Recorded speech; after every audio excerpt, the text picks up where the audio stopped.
ओम शांति। 17 अगस्त 2024। आज की मुरली। मीठे बच्चे, विनाशी शरीरों से प्यार न करके अविनाशी बाप से प्यार करो तो रोने से छूट जाएंगे। प्रश्न: अनराइटियस प्यार क्या है और उसका परिणाम क्या होता है?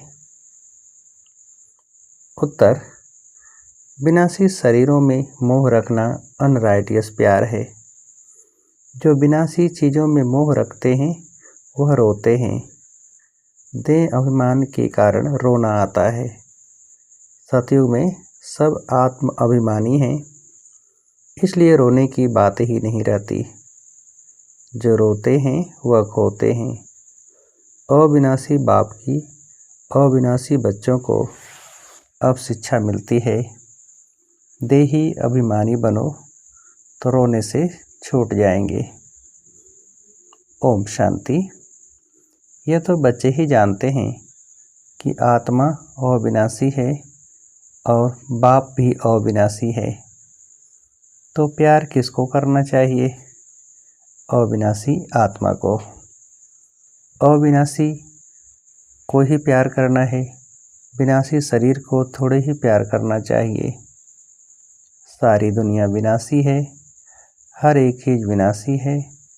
यह शरीर विनाशी है, आत्मा अविनाशी है। आत्मा का प्यार अविनाशी होता है। आत्मा कभी मरती नहीं, उसको कहा जाता है राइटियस। बाप कहते हैं तुम अनराइटियस बन गए हो।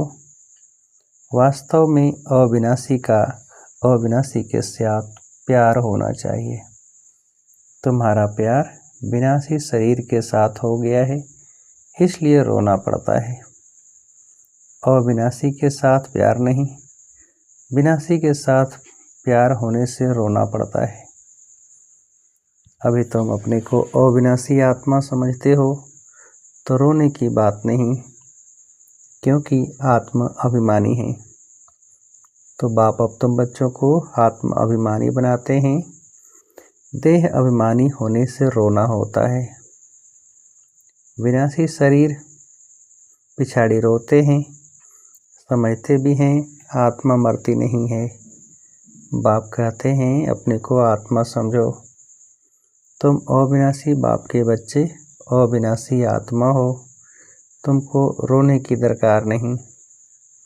आत्मा एक शरीर छोड़ जाए दूसरा पार्ट बजाती है, ये तो खेल है। तुम शरीर में ममत्व क्यों रखते हो? देह सहित देह के सब संबंधों से बुद्धि योग तोड़ो, अपने को अविनाशी आत्मा समझो। आत्मा कभी मरती नहीं। गायन भी है जो रोया सो खोया। आत्मा अभिमानी बनने से ही लायक बन जाएंगे। तो बाप आकर देह अभिमानी से आत्मा अभिमानी बनाते हैं। कहते हैं तुम कैसे भूले हुए हो, जन्म जन्मांतर तुमको रोना पड़ा है। अब फिर से तुमको आत्म अभिमानी बनने की शिक्षा मिलती है, फिर तुम कभी रोएंगे ही नहीं। यह है रोने वाली दुनिया, वह है हंसने की दुनिया। यह दुख की दुनिया, वह सुख की दुनिया। बाप बहुत अच्छी रीति से शिक्षा देते हैं। अविनाशी बाप की अविनाशी बच्चों को शिक्षा मिलती है। वह देह अभिमानी है तो देह को ही देख शिक्षा देते हैं, तो देह की याद आने से रोते हैं। देखते भी हैं शरीर खत्म हो गया, फिर उनको याद करने से क्या फ़ायदा? मिट्टी को याद किया जाता है क्या? अविनाशी चीज़ ने जाकर दूसरा शरीर लिया।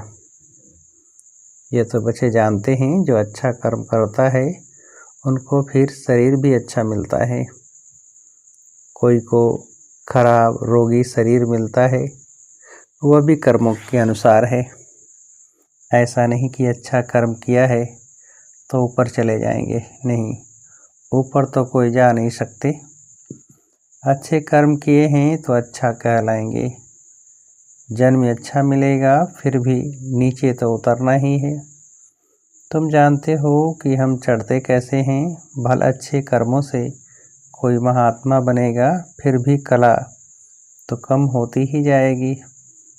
बाप कहते हैं फिर भी ईश्वर को याद कर अच्छा कर्म करते हैं तो उनको अल्पकाल क्षणभंगुर सुख देता हूँ, फिर भी सीढ़ी नीचे तो उतरना ही है।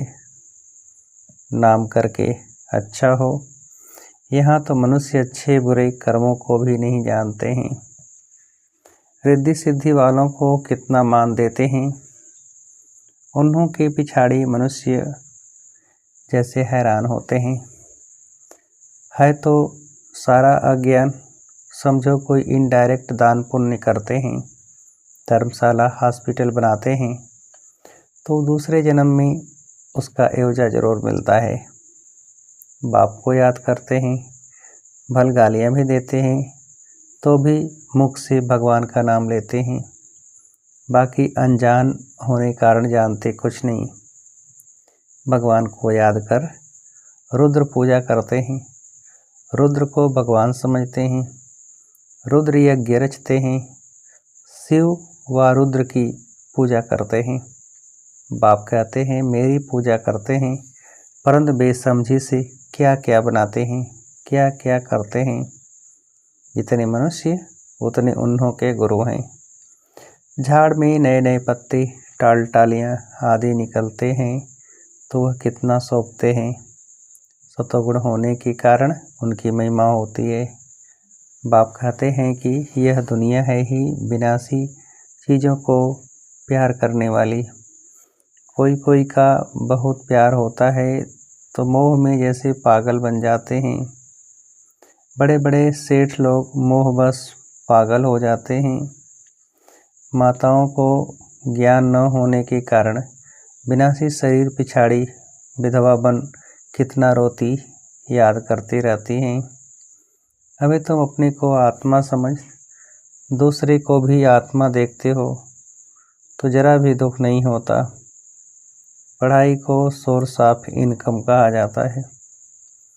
पढ़ाई में एम ऑब्जेक्ट भी होती है, परंतु वह है एक जन्म के लिए। गवर्नमेंट से पगार मिलता है, पढ़कर धंधाधोरी करते हैं तब पैसे आदि मिलते हैं।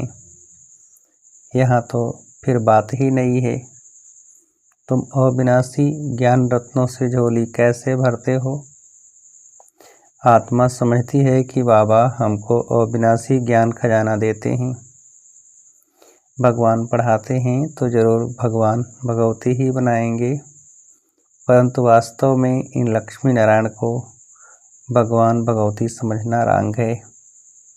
अभी तुम बच्चे जानते हो, ओहो जब हम देह अभिमानी हो जाते हैं तो हमारी बुद्धि कितनी डिग्रेड हो जाती है, जैसे जानवर बुद्धि बन जाते हैं। जानवरों की सेवा भी बहुत अच्छी होती है, मनुष्यों की तो कुछ भी नहीं।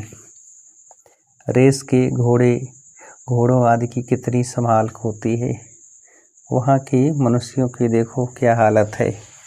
कुत्ते को कितना प्यार से संभालते हैं, चाटते रहते हैं, साथ में सुलाते भी हैं। देखो दुनिया का क्या हाल हो गया है। वहाँ सतयुग में यह धंधा होता नहीं। तो बाप कहते हैं बच्चों, तुमको माया रावण ने अनराइटियस बना दिया है। अनराइटियस राज्य है ना, मनुष्य अनराइटियस तो सारी दुनिया भी अनराइटियस हो जाती है। राइटियस और अनराइटियस दुनिया में देखो फर्क कितना है। कलयुग की हालत देखो क्या है। मैं स्वर्ग स्थापन कर रहा हूँ तो माया भी अपना स्वर्ग दिखाती है, टेम्पटेशन देती है।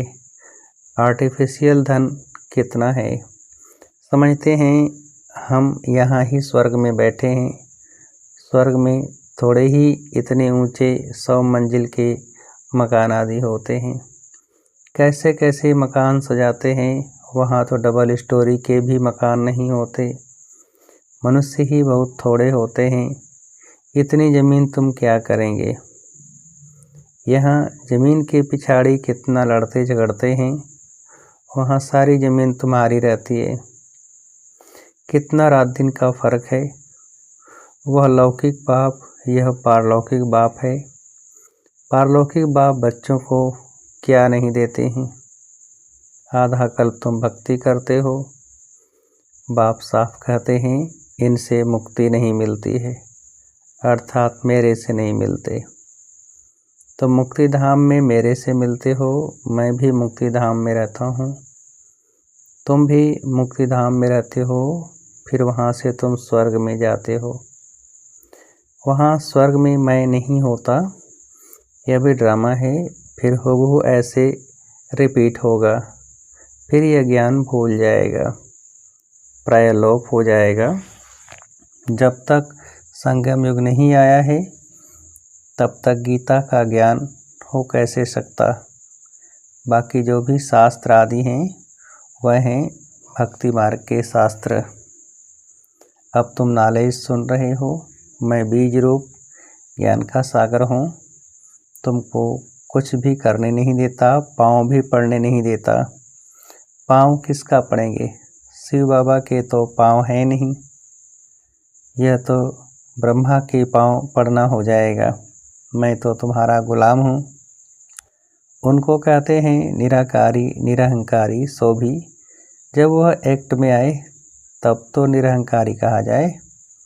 बाप तुमको अथाह ज्ञान देते हैं, यह है अविनाशी ज्ञान रत्नों का दान। फिर जो जितना लेवे, अविनाशी ज्ञान रत्न लेकर फिर औरों को दान करते जाओ। इन रत्नों के लिए ही कहा जाता है, एक एक रत्न लाखों का है। कदम कदम पर पदम देने वाला तो एक ही बाप है। सर्विस पर बड़ा अटेंशन चाहिए। तुम्हारा कदम है याद की यात्रा का, उनसे तुम अमर बन जाते हो। वहाँ मरने आदि का जिक्र होता नहीं। एक शरीर छोड़ दूसरा लिया। मोहजीत राजा की कथा भी सुनी होगी। यह तो बाप बैठ समझाते हैं। अब बाप तुमको ऐसा बनाते हैं, अभी की ही बातें हैं। रक्षाबंधन का पर्व भी मनाते हैं। यह कब की निशानी है, कब भगवान ने कहा कि पवित्र बनो। यह मनुष्यों को क्या पता कि नई दुनिया कब, पुरानी दुनिया कब होती है, यह भी किसको पता नहीं। इतना कहते हैं कि अभी कलयुग है, सतयुग था, अभी नहीं है। पुनर्जन्म को भी मानते हैं। 84 लाख कह देते हैं, तो ज़रूर पुनर्जन्म हुआ ना। निराकार बाप को सब याद करते हैं। वह है सब आत्माओं का बाप, वही आकर समझाते हैं। देहधारी बापू तो बहुत हैं, जानवर भी अपने बच्चों के बापू हैं। उनके लिए तो ऐसा नहीं कहेंगे कि जानवरों का बाप। सतयुग में कोई कुछ किचड़पट्टी होती नहीं। जैसा मनुष्य वैसा फर्नीचर होता है। वहाँ पंछी आदि भी फर्स्ट क्लास खूबसूरत होते हैं। सब अच्छी अच्छी चीज़ें होंगी। वहाँ फल कितना स्वीट बड़े होते हैं। फिर वह सब कहाँ चला जाता है। स्वीट से निकल कड़वाहट आ जाती है। थर्ड क्लास बनते हैं तो चीज़ें भी थर्ड क्लास बन जाती हैं। सतयुग है फर्स्ट क्लास, तो सब चीज़ें फर्स्ट क्लास मिलती हैं। कलयुग में है थर्ड क्लास, सब चीज़ें सतो रजो तमो से पास होती हैं। यहाँ तो कोई मज़ा नहीं है। आत्मा भी तमो प्रधान तो शरीर भी तमो प्रधान है। अभी तुम बच्चों को ज्ञान है, कहाँ वह कहाँ यह, रात दिन का फ़र्क है। बाप तुमको कितना ऊंच बनाते हैं। जितना याद करेंगे हेल्थ वेल्थ दोनों मिल जाएंगे, बाकी क्या चाहिए। दोनों चीज़ों से एक नहीं होगी तो हैप्पीनेस नहीं होगी। समझो हेल्थ है वेल्थ नहीं तो क्या काम के। गाते भी हैं, पैसा है तो लड़काना घूम कर आओ। बच्चे समझते हैं भारत सोने की चिड़िया था, अभी सोना कहाँ, सोना चांदी तांबा गया, अभी तो कागज ही कागज है। कागज पानी में बह जाए तो पैसे कहाँ से मिलें। सोना तो बहुत भारी होता है, वह वहाँ ही पड़ा रहता है, आग भी सोने को जला न सके। तो यहाँ सब दुख की बातें हैं, वहाँ यह सब बातें होती नहीं। यहाँ इस समय अपार दुख है, बाप आते ही तब हैं जब अपार दुख है, कल फिर अपार सुख होगा। बाबा तो कल्प कल्प आकर पढ़ाते हैं, यह कोई नई बात थोड़े ही है। खुशी में रहना चाहिए, खुशी ही खुशी, यह अंत की बात है। अतीन्द्रिय सुख गोप गोपियों से पूछो, पिछाड़ी में तुम बहुत अच्छी रीति समझ जाते हो। रियल शांति किसे कहा जाता है, यह बाप ही बतलाते हैं। तुम बाप से शांति का वर्षा लेते हो, उनको सब याद करते हैं। बाप शांति का सागर है। बाप समझाते हैं, मेरे पास आ कौन सकते हैं, फलाना फलाना धर्म फलाने फलाने समय पर आते हैं, स्वर्ग में तो आ न सके। अभी साधु संत ढेर निकल पड़े हैं तो उन्हों की महिमा होती है, पवित्र हैं तो उनकी महिमा जरूर होनी चाहिए। अभी नए उतरे हैं, पुराने की तो इतनी महिमा हो न सके, वह तो सुख भोग तमो प्रधान में चले गए हैं। कितने ढेर गुरु किस्म किस्म के निकलते जाते हैं, इस बेहद के झाड़ को कोई जानते नहीं। बाप समझाते हैं कि भक्ति की सामग्री इतनी है जितनी झाड़ फैला होता है, ज्ञान बीज कितना थोड़ा है। भक्ति को आधा कल्प लगता है। यह ज्ञान तो सिर्फ इस एक अंतिम जन्म के लिए है। ज्ञान को प्राप्त कर तुम आधा कल्प के लिए मालिक बन जाते हो। भक्ति बंद हो जाती है, दिन हो जाता है, अभी तुम सदा काल के लिए हर्षित बनते हो। इसको कहा जाता है ईश्वर की अविनाशी लॉटरी। उसके लिए पुरुषार्थ करना पड़ता है। ईश्वरी लॉटरी और आसुरी लॉटरी में कितना फर्क होता है। अच्छा, मीठे मीठे सिकेले बच्चों प्रति माता पिता बाप दादा का याद प्यार और गुड मॉर्निंग। रूहानी बाप की रूहानी बच्चों को नमस्ते। हम रूहानी बच्चों की रूहानी बाप को नमस्ते। धारणा के लिए मुख्य सार, पहली पॉइंट, तुम्हारे याद के हर कदमों में पदम है, इससे ही अमर पद प्राप्त करना है।